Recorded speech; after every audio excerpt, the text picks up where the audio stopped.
Fala galera, tudo bem com vocês?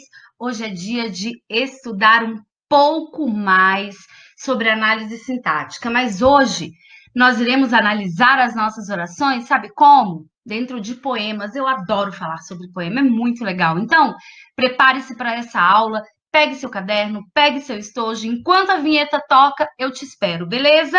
Solta a vinheta!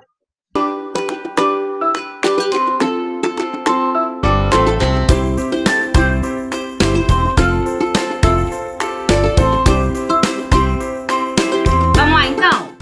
Espero que você esteja com tudo aí, certo? Gente, olha só, vamos falar sobre poesia. É possível envolver análise sintática em poesia? Será que eu consigo fazer isso? Claro que sim! Eu posso analisar cada trecho, cada estrofe, cada verso da poesia sintaticamente. E é isso que nós vamos fazer hoje, certo? Mas antes de fazermos essa análise, saibam que nós vamos hoje falar sobre, aliás, falar sobre não, nós vamos ler uma poesia, aliás, duas poesias do Carlos Drummond. Quem foi Carlos Drummond de Andrade? Quem já foi ao Rio de Janeiro, a Copacabana, deve se lembrar dessa estátua que você está vendo aqui, ó, atrás de mim, do Carlos Drummond. Essa estátua é muito famosa porque muitas pessoas tiram foto, né? Nela lá em Copacabana. E o Carlos Drummond de Andrade, pessoal, ele foi um poeta, um contista brasileiro extremamente famoso. Ele influenciou muitas gerações, ficou conhecido no mundo inteiro por suas poesias, por seus poemas, por seus contos, por suas obras. Ele já é falecido, mas mesmo assim deixou um grande legado, deixou uma grande quantidade de obras para que nós pudéssemos apreciá-las. Então, gente, vamos comigo, vamos ler essa poesia aqui e juntos vamos fazer a análise de algumas orações que nós retiramos dessa poesia. Carlos Drummond de Andrade. No meio do caminho tinha uma pedra. Tinha uma pedra no meio do caminho. Tinha uma pedra no meio do caminho. Tinha uma pedra. Professora, do que você está falando? Nunca me esquecerei desse acontecimento na vida de minhas retinas tão fatigadas. Nunca me esquecerei que no meio do caminho tinha uma pedra.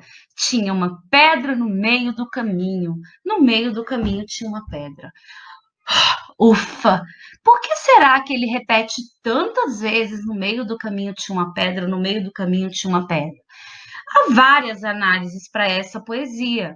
Uma delas, pessoal, é que essa pedra no meio do caminho são os vários obstáculos que a gente enfrenta na vida.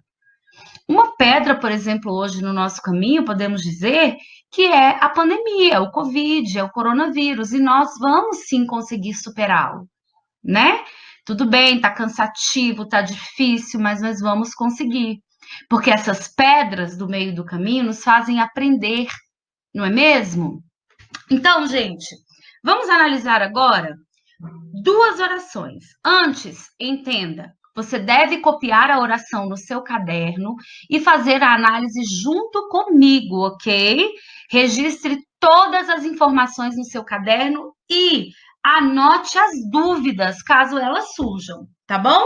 Então vamos lá. Essa análise de hoje é uma análise daquilo que nós já estudamos: sujeito, predicado, classificação do predicado, predicativo do sujeito, tipos de verbo, verbo de ligação, verbo significativo.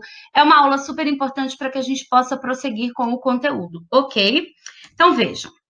Olha aí, nunca me esquecerei desse acontecimento. Vamos para a análise? Primeira coisa, qual é o verbo dessa oração? Eu parto sempre do verbo, né? Então, o verbo dessa oração é esquecerei. Esquecerei é um verbo que indica ação ou estado? Ah, esse verbo indica ação. Sim, ele indica ação e por isso ele é o quê? Olha lá, verbo significativo. Ah, então agora eu vou fazer a pergunta para o verbo. Quem nunca esquecerei desse acontecimento? Quem? Eu nunca me esquecerei desse acontecimento. Então, o sujeito dessa oração é eu. Mas espera aí, vamos dar uma olhadinha? Eu. Não tá escrito eu aqui, tá? Tá escrito eu aqui, gente? Não. Esse sujeito é o quê, galera? Olha aqui, ó. Desinencial. É um sujeito desinencial. Porque ele não está escrito, mas eu posso identificá-lo por meio da terminação do verbo. Então, agora, sabendo qual é o sujeito e qual é o verbo, volta, Priscila. Qual é o predicado dessa oração? Quem nunca me esquecerei? Ah, mas o quem é o sujeito? Sim, eu. Mas o que que acontece com o eu? O que que eu sei sobre o eu? A predicado é a informação sobre o eu, não é? Nunca me esquecerei desse acontecimento. Quando eu tenho sujeito desinencial, toda oração é predicado. E é isso que está acontecendo aqui, ó. Olha lá. Nunca me esquecerei desse acontecimento. Toda oração é predicado, porque o sujeito não aparece escrito. Então, esse é o predicado dessa oração. Agora, qual é o núcleo desse predicado? Porque eu só posso classificar o predicado se eu classificar primeiro o núcleo, não é? Se eu tiver verbo como núcleo, o meu predicado vai ser verbal. Se eu tiver nome, predicativo do sujeito como núcleo, o meu predicado vai ser nominal. Então, vamos ver. Esquecerei. Esse verbo funciona como núcleo do predicado? Sim, todo verbo significativo é núcleo do predicado. E se eu tenho como núcleo do predicado um verbo, no caso esquecerei, que vocês estão vendo lá embaixo, esse predicado é o que, pessoal? Qual é o tipo de predicado? Qual é a classificação? Predicado verbal. Tudo bem? Registrem tudo isso no caderno, tá bom? Essa análise é super importante. Se você quiser, você pode ir circulando as palavrinhas, puxando as setinhas para fazer aquele passo a passo que a gente faz no quadro também. Beleza? Vamos para a próxima oração. A próxima oração, também retirada, é: minhas retinas tão fatigadas. Vamos lá, digam para mim qual é o verbo dessa oração. Qual é? Pensa bem, verbo é a palavra que você pode flexionar, que você pode conjugar. Ah, acertou quem pensou. Estão. Estão é o verbo estar, flexionado no plural, não é mesmo? E me digam, esse verbo é que tipo de verbo? Olha aí, está logo do ladinho, verbo de ligação. Mas por que esse verbo é um verbo de ligação? Vamos pensar aqui, ó. O verbo de ligação, relembrando, né? É aquele verbo que liga o sujeito à sua característica. Então, estão. Quem estão fatigadas? Minhas retinas. Qual é a característica delas? Fatigadas. Então, aqui aparece, olha aí, ó. Tem aí para você. Sujeito, minhas retinas, certo? E a característica desse sujeito? Fatigadas. Então, vejam, ó. Predicado, estão fatigadas. E predicativo do sujeito, fatigadas. Eu vou repetir, tá bom? Vamos lá. Começando pelo verbo estão. Quem estão? Minhas retinas. A resposta que eu tenho é o nosso sujeito. Então, aqui está, ó, sujeito, minhas retinas. O que eu sei sobre as minhas retinas? Que elas estão fatigadas. Lá embaixo você tem predicado, estão fatigadas. Predicativo do sujeito é a característica do sujeito. Qual é a característica das minhas retinas? Fatigadas. Esse é o predicativo do sujeito. Relembrando, todo predicativo do sujeito funciona como núcleo, correto? Então, vejam, eu tenho também como núcleo do predicado a palavra fatigadas, porque todo predicativo do sujeito é núcleo do predicado. Sabendo que eu tenho como núcleo um predicativo, o meu predicado só pode ter uma classificação. Qual é?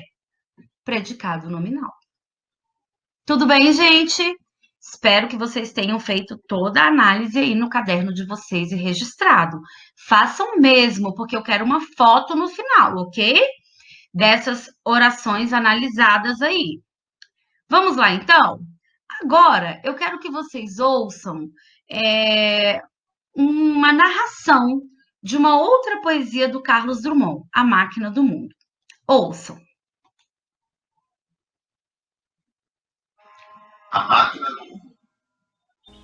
A Máquina do Mundo, de Carlos Drummond de Andrade.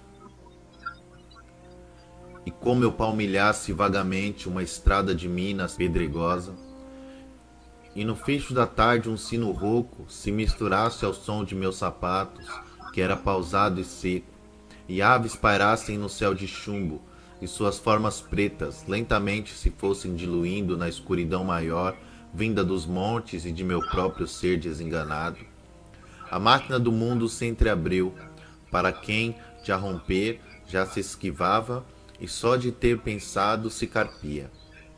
Abriu-se majestosa e circunspecta, sem emitir um som que fosse impuro, nem um clarão maior que o tolerável, pelas pupilas gastas na inspeção contínua e dolorosa do deserto, e pela mente exausta de mentar toda uma realidade que transcende a própria imagem sua debuxada no rosto do mistério nos abismos. Abriu-se em calma pura, e convidando quantos sentidos e intuições restavam, a quem de os ter usados os já perdera. E nem desejaria recobrá-los, sem vão, e para sempre repetimos os mesmos sem roteiro, tristes périplos, convidando-os a todos em coorte a se aplicarem sobre o pasto inédito da natureza mítica das coisas.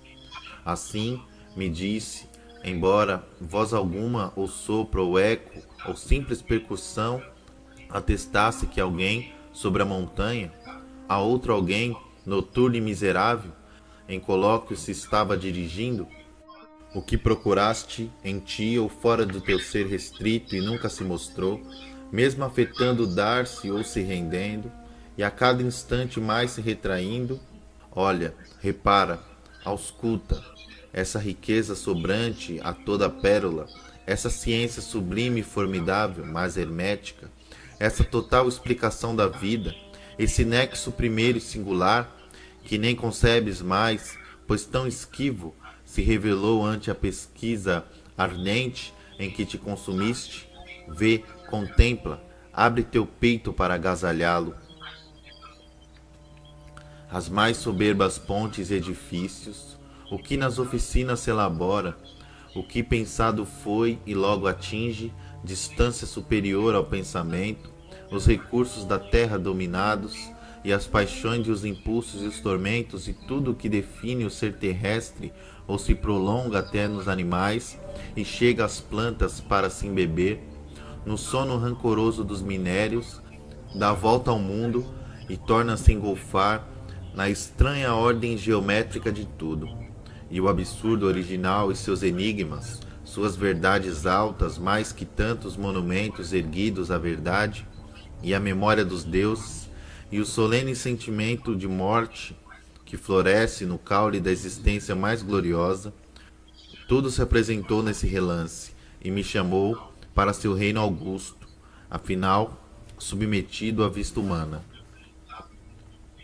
Mas como eu relutasse em responder a tal apelo assim maravilhoso, pois a fé se abrandara, e mesmo o anseio, a esperança mais mínima, esse anelo de ver desvanecida a treva espessa que entre os raios do sol ainda se filtra, como defuntas crenças convocadas presto e fremente não se produzissem a de novo tingir a neutra face que voou pelos caminhos demonstrando, e como se outro ser, não mais aquele habitante de mim há tantos anos, passasse a comandar minha vontade, que já de si volúvel se cerrava, semelhante a essas flores reticentes, em si mesmas abertas e fechadas, como se um dom tardio já não fora apetecível. Antes, despiciendo, baixei os olhos, incurioso laço, desdenhando colher a coisa oferta, que se abria gratuita a meu engenho. A treva mais estrita já pousara sobre a estrada de Minas, pedregosa, e a máquina do mundo repelida se foi miudamente recompondo, enquanto eu, avaliando o que perdera, seguia vagaroso, de mãos pensas. Fim do poema. Gente, para tudo. Quantas palavras que eu não conheço, professora? É isso mesmo. Às vezes, nas poesias, a gente encontra muitas palavras que nós não conhecemos. Por quê? Porque muitas, por terem sido escritas há muitos anos, né, de repente há séculos, elas trazem palavras que nós não usamos mais. Ou, às vezes, trazem palavras que não fazem parte do nosso cotidiano, não é mesmo? Então, vamos ler esse trechinho aqui, ó. A poesia é gigante, né? Vocês ouviram, são quase 5 minutos aí de poesia. Mas vamos ler só esse trechinho aqui.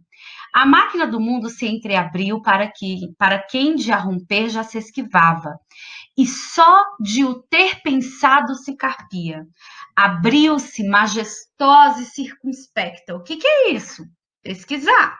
Sem emitir um som que fosse impuro, nem um clarão maior que o tolerável, pelas pupilas gastas da inspeção contínua e dolorosa do deserto, e pela mente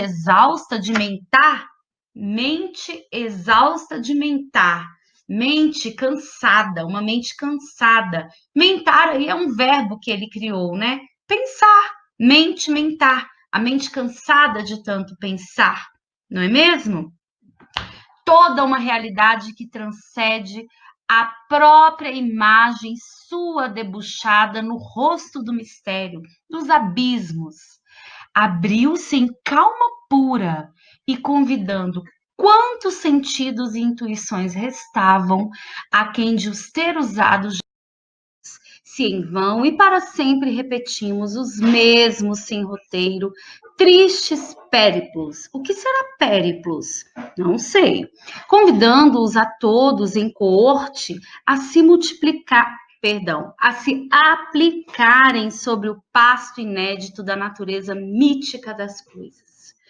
Muitas palavras que não conhecemos, né, gente? E é exatamente isso que nós vamos fazer agora.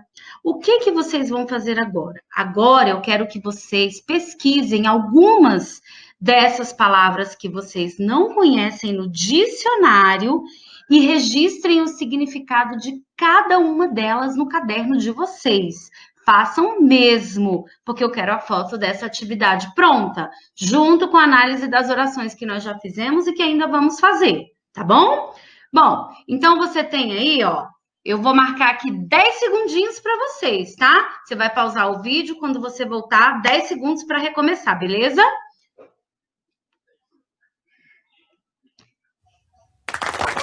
Fez tudo? Muito bem, excelente. Então vamos recomeçar em 10 segundos. Vire a página do seu caderno e vamos para as próximas orações. 10, 9, 8, 7, 6, 5, 4, Beleza, 3, vamos 2, nessa. Mais 2 orações para analisarmos. As 2 últimas, hein? A realidade transcende a própria imagem. Gente, qual é o verbo dessa oração? Tá aí, ó, transcende. Esse verbo indica ação ou estado. A ação de transcender, não é mesmo? Então, se é uma ação, esse verbo é significativo, certo, pessoal? Muito bem, agora faça a pergunta ao verbo. O que transcende a própria imagem? A realidade. Aí está o nosso sujeito. E continuando, o que eu sei sobre a realidade? Que ela transcende a própria imagem. Aí está o nosso predicado.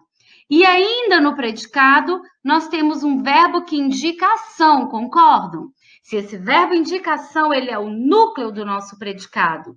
E para concluir, todo predicado que tem como núcleo um verbo classifica-se como predicado o quê? Verbal. Muito bem! Palmas para você que acertou. Excelente, aplausos. A última oração da nossa aula, hein? Novamente, faça no seu caderno, no capricho. Como eu disse já 1 milhão de vezes, eu quero foto dessa atividade, hein? Os mesmos estão tristes. Quem estão tristes? Qual é o verbo dessa oração? Qual é o predicado dessa oração? Qual é o núcleo? Qual é o tipo de predicado? Ai, meu Deus, professora. Você tem 5 minutos para fazer a análise dessa oração sozinho. Pause o seu vídeo agora e quando você voltar, nós vamos fazer a correção da análise. Pause.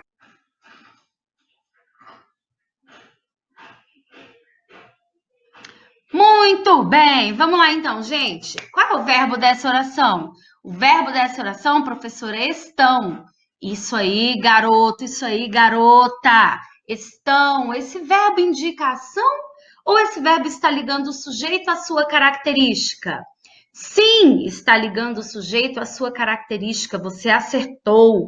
Então, ele é um verbo de ligação. Agora, para eu descobrir qual é o sujeito, eu vou fazer a perguntinha para o verbo. Quem, parece até estranho, né? Mas não é não. Quem estão tristes? Os mesmos, não é isso? Pois bem, então aí está o nosso sujeito. E o que eu tenho de informação sobre os mesmos? Que eles estão tristes. Pois bem, então estão tristes é o nosso predicado. Dentro desse predicado, qual é a característica que eu tenho do sujeito os mesmos? Tristes. Excelente, é isso aí. Então, tristes é característica do sujeito, logo, classifica-se sintaticamente como predicativo do sujeito. E para concluir, o predicado, ele vai ser nominal ou verbal? Vamos analisar o núcleo. O núcleo é tristes. Se eu tenho como núcleo um predicativo do sujeito, esse predicado só pode ser classificado como predicado nominal. Eu fico muito feliz que você tenha acertado tudo. Se você não acertou alguma coisa, se você teve dúvida com relação a alguma resposta, alguma classificação, anote a sua dúvida, fale comigo na nossa aula ao vivo. Contem sempre comigo, eu estou morrendo de saudade de vocês e em breve nós estaremos juntos novamente. Um beijo, gente! Até a próxima aula. Tchau! Ah, e não se esqueça, mande uma foto da sua atividade no caderno, na aba Atividades, no link da nossa aula, ok? Ah, que pena, o vídeo acabou. Mas não fique triste não, porque em breve sai um vídeo novo pra você curtir aqui no canal. Ah, que pena, o vídeo acabou.